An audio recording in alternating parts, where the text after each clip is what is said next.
Master ఈకేవి రాసిన క్రీడామయుడు గ్రంథంలో 7th chapter చదువుకుంటూ ఉన్నాము. మార్గ శీర్ష బహుళ చతుర్దశి నాటి సాయం సంధ్యలో గండకీ నదీ జలములు పలుచని పాయలై ప్రవహించుచున్నవి. ఎడనెడ చిన్న అండాకారములైన ఇసుక తిన్నెలపై గాలి పిల్లల పరుగులెత్తిన అడుగుజాడలు చిత్రకారుని కుంచగీతలలో ఉన్మీలితములైన త్రాచుల బొమ్మల కుబుసముల వలె నల్లమట్టి రేఖలతో సంధ్య పొడలలో కనిపించుచుండెను. సాలగ్రామ శిలాఖండముల నడుమ నుండి గిలుకరింతలు చేయుచు పారుచున్న నదీ జలములపై జరఠ సంధ్యాతపములు పడి రక్తము పుక్కిలింతలగుచున్నట్లుండెను. తీరమున నిష్పర్ణ తరువులు జడలు విరియబోసికొనిన పిశాచముల వలె గాలికి తలలూపుచుండెను. వాని వికటాట్టహాసముల ప్రతిధ్వనుల వలె హోరుగాలి సవ్వడి వినిపించుచుండెను.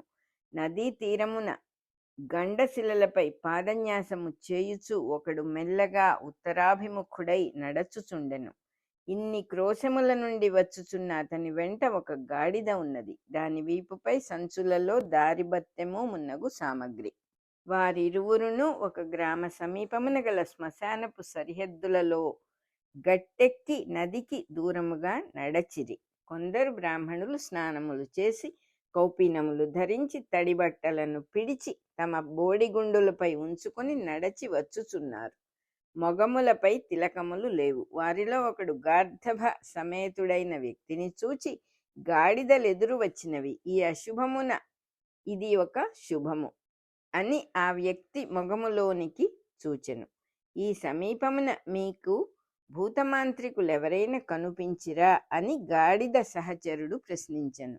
ఎవరి గోల వారిది, పోవయ్యా, అటు పైకి పోయి విచారింపుము అని బదులు పలికి ఆ మొండితుడు మిగిలిన వారితో కలిసి దాటిపోయెను. గాడిదయు బాటసారియు శ్మశానములోనికి ప్రవేశించుచుండగా సూర్యాస్తమయమై అమావాస్య చీకటులనముకొనెను. దూరమున ఒక చితి ఇంకనూ మండుచున్నది. దాని వెలుగులో ముందునకు సాగగా గాడిద వెనుకకు లాగినది. ఎదుట నక్క కూతలు వినిపించెను.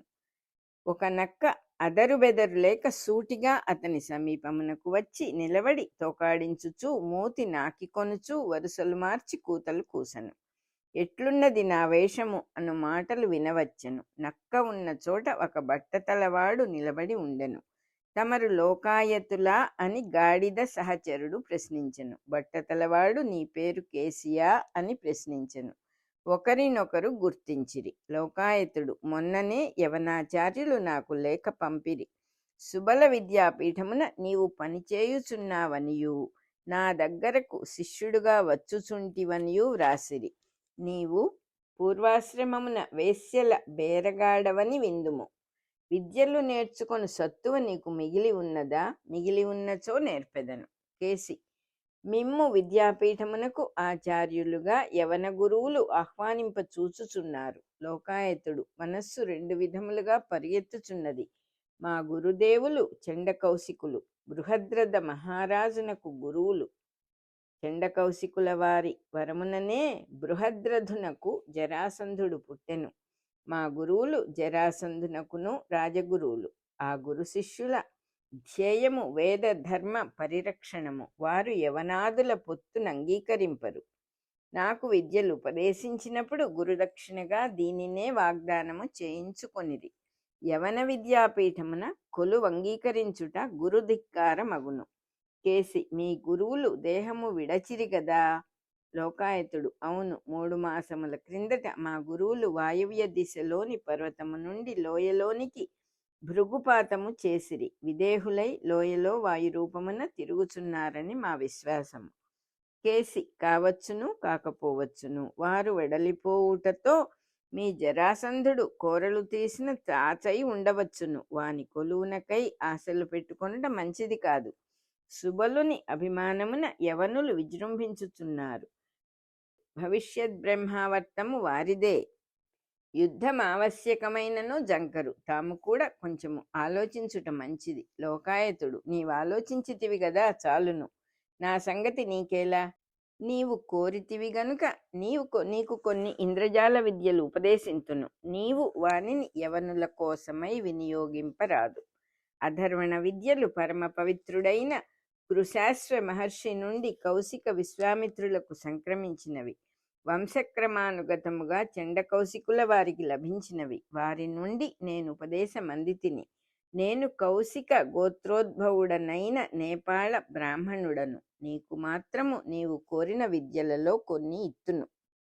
ఇట్లు పలికి లోకాయతుడు తన భుజమునకు తగిలించుకొని ఉన్న మాత్ర సంచిలోని ఆముదపు గింజనొక దానిని తీసి నోట పెట్టుకొనెను. వెంటనే పులియై గర్జించి అటు ఇటు తిరిగెను. నిజస్వరూపము ధరించి మరి ఒక ఆముదపు గింజను చూపి నోట పెట్టుకొని సింహమై గర్జించెను.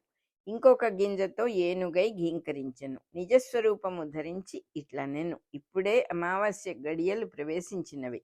మొదటి రహస్యమును ఉపదేశించుచున్నాను. ఏ జంతువునైనా చంపి శిరస్సు నరికి దాని నోట ఎర్రమట్టిని నింపి ఆముదపు గింజ నుంచి శ్మశానమున పాతిపెట్టవలెను. ఆముదపు చెట్టు మొలచును. దాని గింజలను వామహస్తమున ధరించి అమావాస్య నాడు నగ్నదేహుడై స్త్రీ శవముపై ఆసీనుడై సూర్యోదయము వరకు మంత్రము జపింపవలెను. అట్టి ఆముదపు గింజనొక దానిని నోట ధరించి ఆ జంతువునకు మనస్సున మ్రొక్కుకొన్నచో ఇతరులకు తానా జంతువు వలె కనిపించును. కేసి అట్టి ఆముదపు గింజలను తమరు నాకు ప్రసాదించినచో సిద్ధి సులభము కదా. గురువులకు శిష్యవాత్సల్యం ఉన్నచో చాలును. నేనన్నము తిని నీ మొగమును త్రేంచినచో నీ ఆకలి తీరునా. నీవు పోయి నగ్నుడవై గండకీ నదిలో స్నానము చేసిరమ్ము, మంత్రం ఉపదేశింతును. కేసి స్నానము చేసి వచ్చెను. వానిని పశ్చిమాభిముఖునిగా కూర్చుండబెట్టి లోకాయతుడు వాని ఎడమ చెవిలో మంత్రం ఉపదేశించెను. గాడిద పెద్దగా ఓండ్ర పెట్టెను. కేసికి మంత్రము తిన్నగా వినబడలేదు. అతడు మరల మంత్రము చెప్పుమని ప్రార్థించెను. లోకాయతుడు, మూర్ఖుడా, గాడిద కూతలకే మనస్సు చెదిరినచో మంత్రమునందు నిశ్చలత కలుగునా. ఒక మారు విని జపించిన వానికి మాత్రమే పిశాచ మంత్రములు పరిపూర్ణముగా సిద్ధించును. రెండవ మారు విని నేర్చిన వారు నిశ్చయముగా విపత్తు చెంది మరణింతురు. నీకీ విద్య ఫలించును గాని ఎప్పుడో ఒకప్పుడు నీవు కోరిన జంతువు రూపమున ఉండగా బలవన్మరణము సంభవించును. లోకాయతుడు కేసికి మంత్రమును రెండవ మారు ఉపదేశించెను. సూర్యోదయము వరకు జపించి లేచిన కేసితో ఇట్లనెను, నీ సోదరుడు కంసుడు పూర్వము నన్ను ఆశ్రయించెను.